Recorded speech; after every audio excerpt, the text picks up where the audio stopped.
주연절 셋째 주일입니다. 그리고 새해 설 주일이기도 합니다. 예배를 위해 시간과 정성을 구별하신 여러분 모두에게 하나님 우리 아버지와 그리스도 예수께서 주시는 은혜와 평강이 가득하시기를 주님의 이름으로 축원합니다. 우리 서로에게도 이렇게 인사하겠습니다. 우리 성가대 찬양의 제목 같기도 한데요, 우리 주님 바라보시는 새해 보내십시오 이렇게 인사하겠습니다. 주님 바라보시는 새해 보내십시오. 주님 바라보시는 새해 보내시기 바랍니다.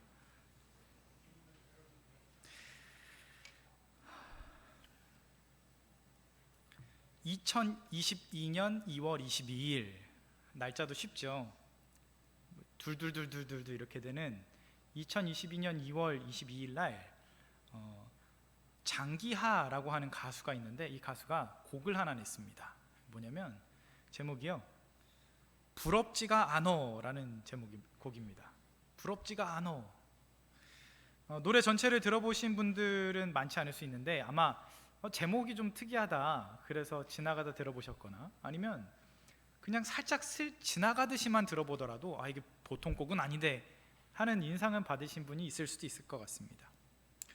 이 노래를 직접 지어서 부른 이 가수 장기하 씨는요, 이 노래를 부를 때 우리가 생각하는 가수들의 기교나 가창력으로 이 노래를 부르지 않습니다. 아니, 어쩌면 처음 들으시는 분들은 이게 노래 맞아? 하실 수도 있습니다. 그냥 리듬에 맞춰서, 아니 리듬도 그냥 자기 마음대로 하고 싶은 말을 중얼거리는 것처럼 부르는 노래이기 때문인데요, 가수도 감정이입을 크게 하지 않고 표정도 별 변화 없이 주절거리듯이 노래를 부릅니다. 반면 노래의 가사는 꽤나 생각할 것들이 있는 내용들인데요, 제가 한번 소개시켜 드려 볼게요. 한 중간에서 앞부분까지만 제가 가사 읽어드리겠습니다. 야, 너네 자랑하고 싶은 거 있으면 얼마든지 해. 난 괜찮어. 왜냐면 나는 부럽지가 않어. 한 개도 부럽지가 않어. 노래도 이렇게 부릅니다. 너네 자랑하고 싶은 거 있으면 얼마든지 해. 난 괜찮어. 왜냐면 나는 부럽지가 않어. 전혀 부럽지가 않어. 네가 가진 게 많겠니? 내가 가진 게 많겠니? 난 잘 모르겠지만 우리가 이렇게 한번 머리를 맞대고 생각을 해보자고. 너한테 10만 원이 있고 나한테 100만 원이 있어. 그럼 상당히 너는 내가 부럽겠지, 짜증나겠지. 근데 입장을 바꿔서 우리가 생각을 해보자고. 나는 과연 네 덕분에 행복할까? 내가 더 많이 가져서 만족할까? 아니지, 세상에는 1000만 원을 가진 놈도 있지. 난 그 놈을 부러워하는 거야. 짜증나는 거야. 누가 더 짜증날까? 널까? 날까? 몰라 나는. 근데 세상에는 말이야, 부러움이란 거를 모르는 놈도 있거든. 그게 누구냐면 바로 나야. 너네 자랑하고 싶은 거 있으면 얼마든지 해. 난 괜찮어. 왜냐면 나는 부럽지가 않어. 한 개도 부럽지가 않어. 이런 노래입니다. 제가 거의 노래 비슷하게 불렀습니다.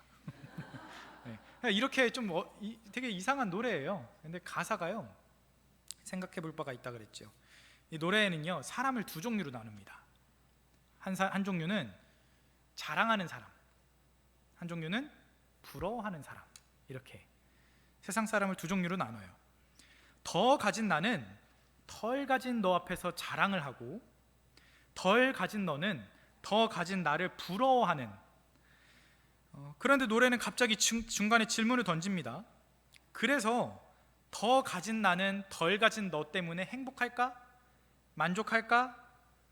그리고선 자문자답합니다. 아니지, 세상에는 나보다 더 가진 놈도 있지.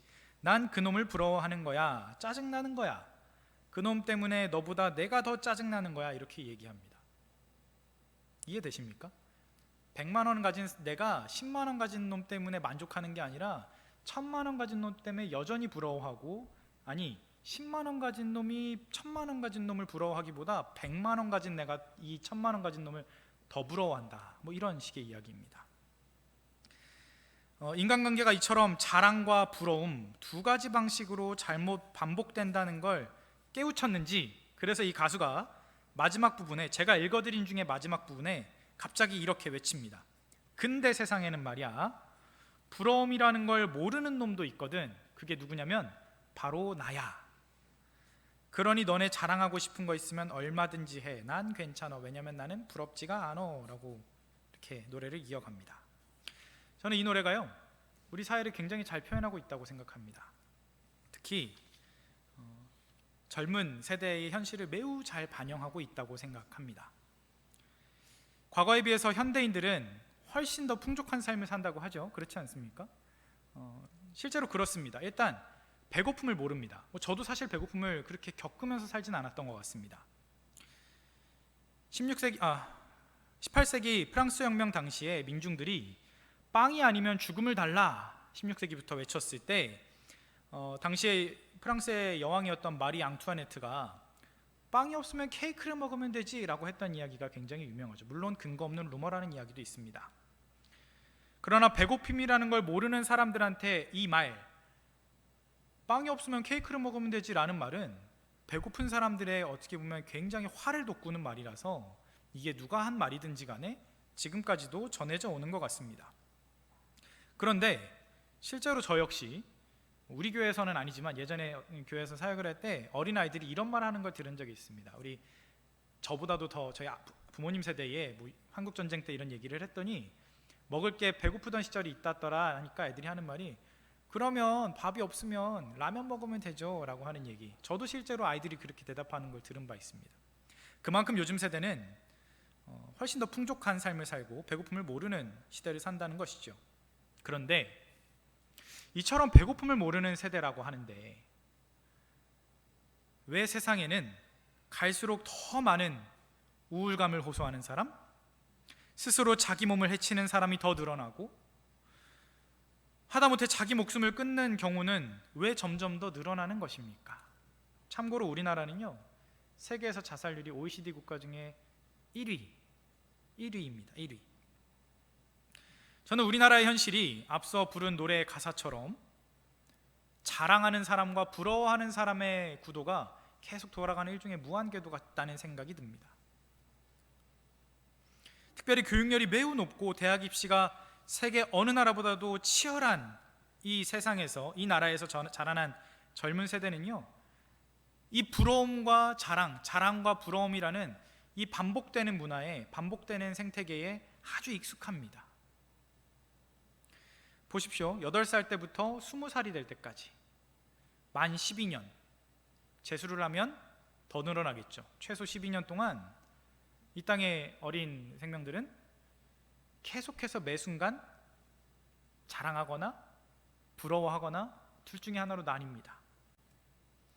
누구는 100점을 받아서 칭찬을 받아서 자랑을 하고 사람들의 부러움을 받고, 누구는 미끄러져서 80점, 누구는 50점, 그렇게 계속해서 순간순간마다 평가를 받습니다. 자연스럽게 그들 중에서도 서로 비교하게 되고 한 반 안에서 자랑하는 아이, 부러워하는 아이, 우월감을 느끼는 아이, 열등감을 느끼는 아이로 나뉩니다. 평가는 비교로 이어지고 비교는 경쟁을 유발합니다. 또다시 자랑과 부러움, 우월과 열등의 반복인 것이죠. 이렇게 최소 12년을 반복 학습을 거쳐서 어른이 되면요 20살의 친구들이 어떻게 이 세상에 나오게 되겠습니까? 같이 지내는 이들과 함께 공존해본 경험이 없습니다. 협력해본 경험이 없습니다. 상생하는 게 뭔지 상상조차 해보지 못합니다. 그냥 어색합니다. 차라리 경쟁했으면 편할지도 모르겠습니다. 아이의 결핍과 부러움의 자리에 있든지 아이의 확실하게 우월하고 자랑하는 자리에 있는 걸 더 편하게 여긴다는 겁니다. 그래서 아까 말한 우울이나 자해나 자살이나 또는 그 반대급부로 갑질도 생겨납니다.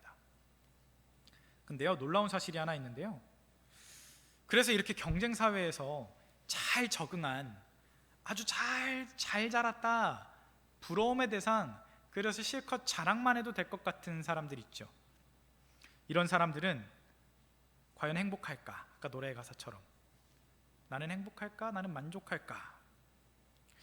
그렇지 않다는 걸 말씀드리려고 합니다. 2018년도에 우리나라에서 가장 유수의 대학이라고 하면 서울대학교, 저도 서울대는 못 갔습니다. 근데 서울대학교에서 발간한 2018년도의 자료 중에 하나는 이런 사실을 이야기합니다. 당시 서울대학교 재학생들 중에 무려 46%의 학생들이, 절반에 가까운 46%의 학생들이 우울증을 호소하고 있습니다. 그냥 우울감이 아니라 우울증이라는 병세를 호소하고 있습니다. 놀랍지 않습니까? 학교 다니는 내내 전교에서 탑을 치열하게 다투면서 내내 칭찬받고 어우 똑똑하다, 공부 잘한다, 어우 선생님의 아주 이쁨을 받겠다 라고 하면서 부러움의 대상이면서 그 스스로는 자랑만 했을 것 같은 인생인데, 그 중에 절반에 가까운 학생들이 우울증을 겪고 있다는 사실 말입니다. 앞서 부럽지가 않아 이거 노래 부르는 가수 있잖아요. 이 장기하 씨 역시도 원래는 서울대 사회학과 출신입니다. 아마도 그 자신이 그런 가장 치열한 삶 속에서 가장 열심히 살아서 큰 성과를 이뤘지만 여전히 거기서 여전히 부러움의 대상에서 또다시 부러움의 주체가 되어지는 그 자리에서 벗어나지 못하는 아마 자기 현실에 기반한 노래가 아닌가, 저 혼자 그렇게 상상해 봅니다. 그래서 중간에 외치는 거죠. 세상에 부러움이라는 걸 모르는 놈이 누군지 알아? 바로 나야. 이걸 끊어내는 것이죠. 여러분, 오늘 우리가 읽은 구약 본문에 야곱이라는 사람을 우리 함께 보았습니다. 저는 개인적으로요, 성경에 등장하는 수많은 인물 중에 가장 치열하게 정말 눈물겹게 그 인생을 산 사람이 누구 한 사람 꼽아보라 그러면 저는 개인적으로 야곱을 꼽습니다. 야곱은요, 어떤 면에서는 정말 대단한 사람입니다. 너무나 열심히 산 사람입니다. 제 생각에 인생에 한순간도 허비하면 안 된다라는 아주 강박에 팍 들어박혀 있는 사람이었을 수도 있겠다는 심증조차 가지게 됩니다. 너무나 열심히 살았습니다. 그는요, 자기가 정한 목표를 이루기 위해선 그 누구보다도 집요하게 노력했고 기회를 놓치지 않는 사람이었습니다. 계산도 빨랐고 아주 영특한 사람이었습니다. 그런데 그런 야곱의 목표가 무엇이었냐면요, 장자, 첫째가 되는 게 목표였습니다. 아시다시피 그는 아버지 이삭과 어머니 리브가 사이에서 쌍둥이 아들 중에 둘째로 태어났지 않습니까? 억울하기도 엄청 억울했나 봐요. 엄마 뱃속에서 내가 두 번째로 생겼는지 첫 번째로 생겼는지 모르겠고 그냥 태어날 때 잠깐 그 찰나의 순간 순번이 바뀌어가지고 늦게 나왔다고 둘째가 돼서 평생 형을 모셔야 되는, 평생 장자가 아니라 차남이라는 이야기를 들어야 했던 이 야곱은 그 어렸을 적 목표가 딱 하나, 아주 확실한 목표, 첫째 아들이 되는 게 자기 인생의 목표였습니다. 성경에요, 야곱의 인생에 대해서 기록한 이야기가 오늘 본문 이전에 딱 두 개 있는데요, 하나는 25장 27절에 34절의 내용이고요, 두 번째는 27장의 이야기입니다. 근데 이 두 이야기가 어떤 거냐면요, 하나는 첫 번째는 배고파 죽겠다고 하는 형한테 떡과 팥죽을 가지고 장자의 명분을 산 이야기, 그게 야곱의 첫 번째 이야기입니다. 두 번째 성경에 기록된 야곱의 이야기는 뭐냐면 27장 전체에서 기록된 대로 이번엔 아버지까지 속여서 연극을 해가지고 형인 척, 형 에서인 척 장자의 축복을 가로채는 것. 그러니까 야곱의 인생 중에 특기할 만한 내용이라고 하면 전부 다 첫째가 되기 위해서 별짓을 다 했다, 이겁니다. 성경에 기록된 야곱의 이야기는, 이 어린 시절의 이야기는 첫째가 되기 위해 별짓을 다 했다, 이 한마디면 초점이 맞아 들어갑니다. 내가 장자가 되리라, 그 한 가지 목표를 향해서 앞만보가 달린 이 어린 시절의 야곱. 그리고 그는 실제로 이 목표에 아주 근접해서 큰 성과를 이뤄냈지 않습니까? 아버지한테 장자인 줄 알고 축복을 받지 않습니까? 이거 굉장히 목표를 이뤘습니다. 박수를 쳐줘야 될 수도 있는데 글쎄요, 웬걸? 이 일 직후의 상황인 오늘 본문을 보십시오. 우리가 읽은 오늘의 본문을 보면요, 야곱이 지금 어디에 있습니까? 돌을 가져다 베개 삼아야 하는 빈들에 있고요, 누구와 있냐면 아무도 없이 혼자 있습니다. 때는 언제냐면 위험한 밤이고요, 손에 무엇을 가졌냐면 아무것도 없는 빈손입니다.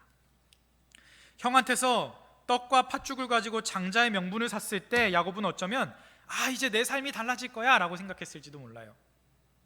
이제 어떻게든 아버지한테서 장자의 축복만 받으면 무슨 엄청난 일이 벌어질 것 같아 라고 생각했는지도 몰라요. 근데 실제로는 아무 일도 벌어지지 않았습니다. 아무것도 변하지 않았습니다. 아니, 오히려 형의 분노를 사버렸고 언제 살해당할지 몰라서 쫓기는 그 두려움, 그리고 도망자 신세만 얻고 말았습니다.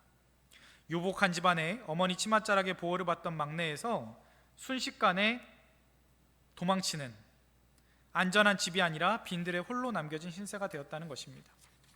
여러분 살다 보면 그래서 그런 순간이 한 번씩 오는 것 같습니다. 내가 무엇을 위해서 이 고생을 했는가? 뒤를 돌아보니 문득 모든 것이 별 의미가 없는 것 같아 보입니다. 정말 미친 듯이 목표를 향해서 열심히 달렸고, 그래서 세상이 보기에 꽤나 성과도 이루었는데, 한때 많이 부러워했던 그 입장이 이제 되었는데 여전히 내 마음은 공허한 것.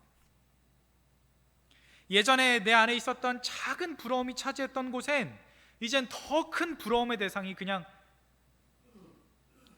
대상만 바뀌어 있을 뿐 그것이 해소되지 않는데,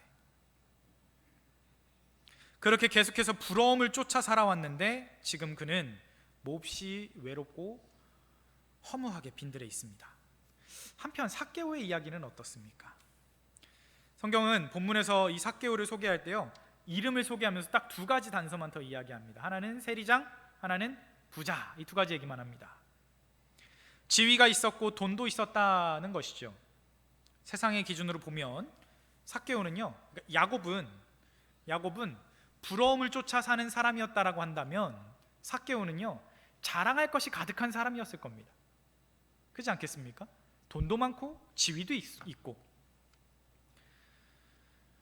이제 남부러울 것 없이 떵떵거리며 살기만 하면 될 것 같은 인생인데 정말로 그는 그럴 수 있었을까? 함께 읽었고 또 잘 아시는 오늘의 본문을 보면요, 삭개오는 그가 살던 동네 여리고에 예수님이 오시자 그를 만나 뵙고 싶었습니다. 그런데 그 상황이 어땠죠? 모인 사람이 너무 많고 그 자신은 키가 작아서 예수님한테 가까이 갈 수가 없습니다. 심지어 멀리서라도 보려고 했는데 키가 작아서 보이지 않아요. 결국 그가 생각해낸 것은 옛날 개역 한글 성경에는 뽕나무, 지금 개역 개정 성경으로는 돌무화과 나무라고 번역된 저 나무에 올라가야겠다, 이 생각이 번뜩 치고 지나갑니다. 그래서 삭개오가 나무에 올라 예수님을 보고 있는데 예수님이 그를 주목하여 보시고 쳐다보시고 말씀하십니다. 삭개오야, 속히 내려오라. 내가 오늘 너의 집에 유하여야 하겠다. 삭개오는요, 순간 저 양반이 어떻게 내 이름을 알지? 라고 하는 놀라움도 있었겠지만, 어찌됐든 진짜 보고 싶었던, 이야기 한번 나눠보고 싶었던, 악수 한번 하고 싶었던 저 양반이 우리 집에 오셔서 유하신다고 하니 성경에 기록된 바 기뻐하면서 급히 내려와 즐거워하며 영접했다라고 합니다. 그런데 그 순간 이 즐거워하는 삭개오의 마음을 한 번에 뒤집어버리는 아주 이제 천불이 나게 하는 목소리들이 주변에서 수근수근 들립니다. 그 말이 무엇이었습니까? 아니, 예수 저 양반이 저 못된 놈, 저 놈 자식, 저 아주 나쁜 녀석 집에 가서 머문대 라고 수근수근 대는 겁니다. 삭개오가 아이고 좋습니다 하고 나오다가 옆에서 떠드는 소리 들으니까 팍 기분이 상한 겁니다. 어떤 상황인지 되게 상상이 되시지 않습니까? 저는 이 짧게 연이어 나오는 수군대는 소리들이 삭개오가 당시 사람들에게서 감내해야 했었던 분위기가 어땠는지를 보여준다고 생각합니다. 기본적으로 예수님 사시던 때 세리들의 모습이 그렇긴 했어요. 사회적으로 매우 부정적인 시선을 받던 사람들입니다. 세리들 역시 같은 유대인이지만 동족들에게 세금을 받아서 로마에 바치는 사람들이었지 않습니까?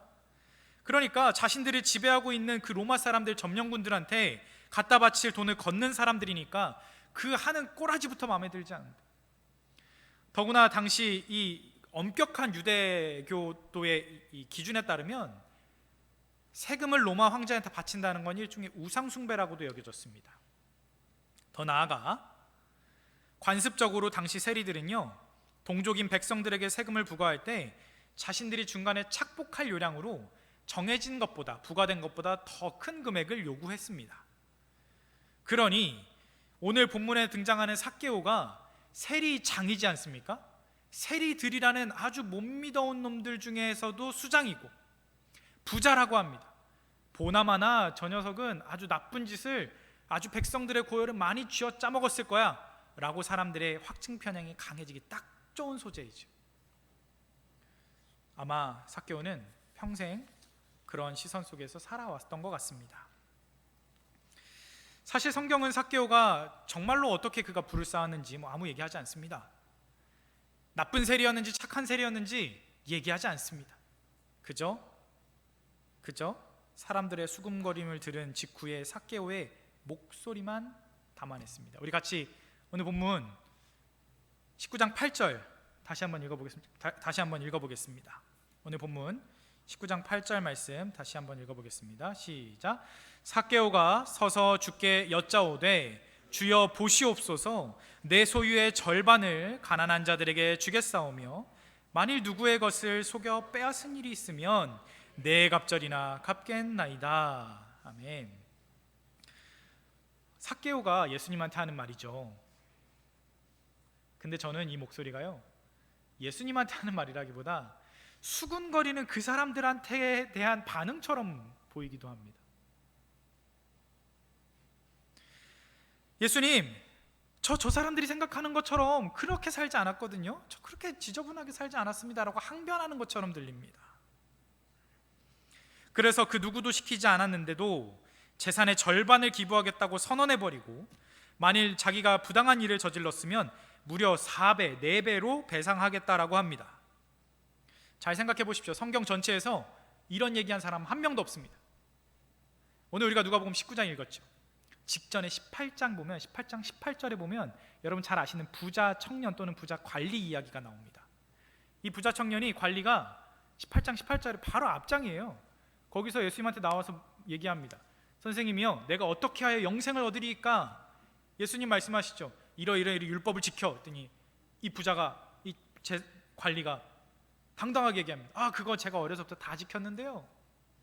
예수님이 뭐라고 말씀하십니까? 내게 한 가지 부족한 것이 있다.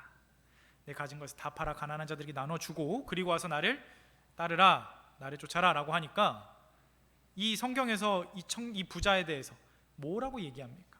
그가 큰 부자이므로 이 말씀을 듣고 심히 근심하더라. 18장 23절의 말씀입니다. 반면에 바로 뒤이어 나온 19장의 본문 오늘 내용에 있는 삭개오는 어떤 사람입니까?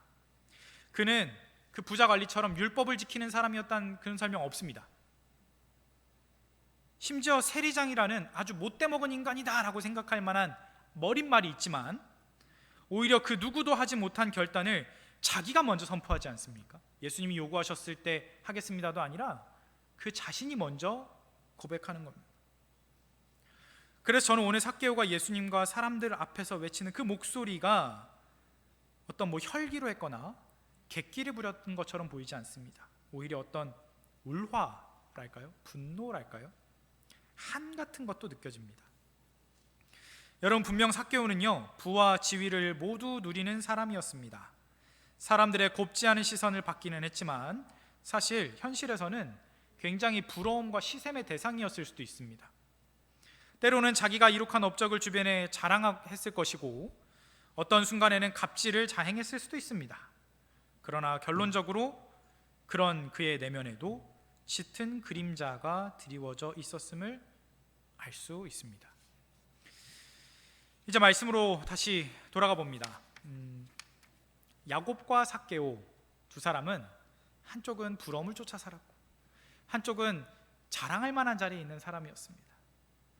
부러워하거나 자랑하거나 열등감을 느끼거나 우월감에 사로잡히거나 선망하거나 군림하거나 겉으로 보면 전자에 속하는 건 야곱의 인생, 후자에 속하는 건 삭개오의 인생. 그런데 두 사람 모두 공통점이 있었으니 그 내면에 짙은 그림자가 있었더라. 누구보다 열심히 살았고 나름의 목표도 이루었지만 마음 한켠이 너무도 어둡고 허전하고 불편했다는 겁니다. 계속 걷기는 걸어야겠는데 이제 무엇을 위해서 가야 하고 계속 이렇게 산들 무슨 의미가 있는가? 그런데 그때 야곱은 그때 베델의 하나님을 만납니다. 삭개오는 그때 예수님을 만났습니다.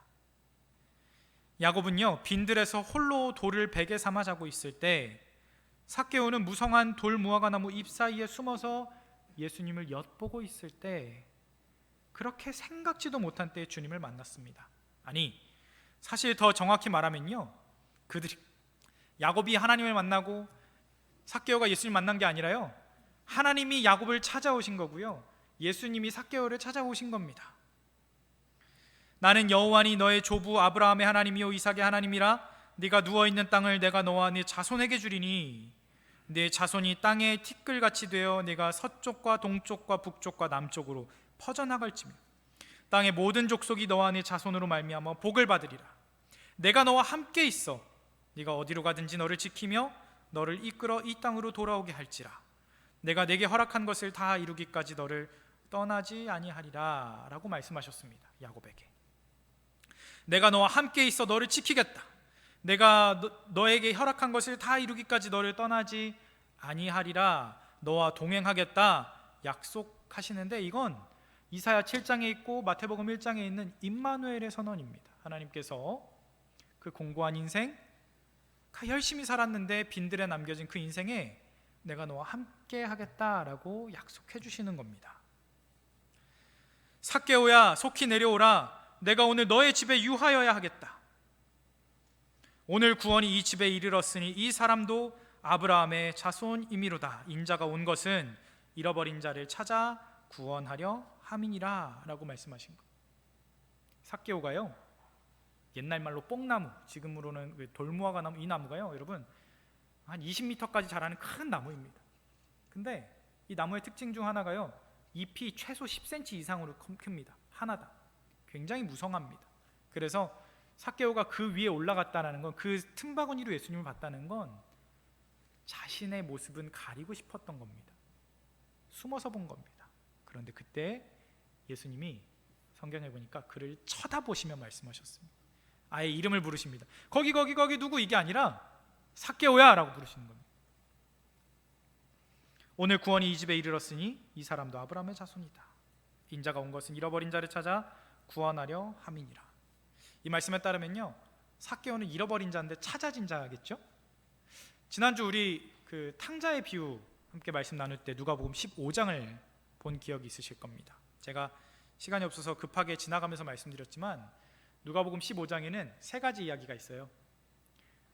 잃어버린 두 아들 중에 잃은 아들 하나 찾는 이야기가 있고요, 동전 10개 중에 잃어버린 동전 하나 찾는 이야기가 있고요, 양 100마리 중에 잃어버린 양 1마리 찾는 이야기가 이렇게 세 가지 있습니다. 하나님은 삭개오라는 세리장을 찾으신 겁니다. 하나님은 그 삭개오라는 남들에게 손가락질 당하던 그 사람을 찾으러 오셨고, 당신을 기뻐 영접하는 자 삭개오에게 이제 구원을 선포하신 것입니다. 사랑하는 우리 구름산 성도 여러분, 혹시 여러분은 지금 괜찮으십니까? 자랑이나 부러움 중 어딘가에 혹시 사로잡혀서, 아니면 그 중간에 어딘가에서 열심히는 사는데 여전히 불안하고 공허한 마음 어찌할 바 몰라 광야에 계시거나, 아니면 돌무화과나무 잎 사이에 몸을 숨겨 겨우 그냥 그렇게 계십니까? 그렇다면 여러분을 부르시는 아버지의 음성, 선한 목자 예수님의 음성을 귀 기울여 들으셔야 할 때입니다. 돌로 베개 삼아야 하는 척박한 상황일지라도 그 자리에서 아버지를 꿈꾸십시오. 여러분을 향해 천사들을 보내시는 하늘을 바라보십시오. 내가 너와 함께 있겠다, 내가 너를 떠나지 않겠다 하시는 그 아버지의 음성을 들으십시오. 삭개오와 같이 돌무화과 나무에 올라 계십시오. 그런데 남들의 시선이나 지난 시간 이룬 업적을 의식하지 말고 주님께서 오셔서 여러분의 이름을 부르실 때까지 힘써 싸우고 이기며 버티셔야 됩니다. 그리고 주님이 여러분을 부르실 때 기쁨으로 영접하시면 됩니다. 그러면 여러분에게도 구원이 임한다라는 것입니다. 사랑하는 성도 여러분, 저 여러분의 개인의 삶뿐만 아니라 우리 교회 역시 이 일들의 현장이 되었으면 좋겠습니다. 우리 모두가 광야에 있거나 돌무화과 나무에 숨고 싶은 순간에 있다 할지라도 찾아오시는 하나님, 부르시는 예수님의 음성에 응답할 준비가 되어 계시는 저 여러분 모두가 되셔서 이제 음력으로도 완벽하게 시작하는 새해, 하나님께서 예비해 두신 회복과 기쁨의 역사가 저 여러분 그리고 우리 교회 모두 가운데 충만히 임하시기를 주님의 이름으로 축원합니다. 기도하겠습니다. 거룩하신 하나님 아버지,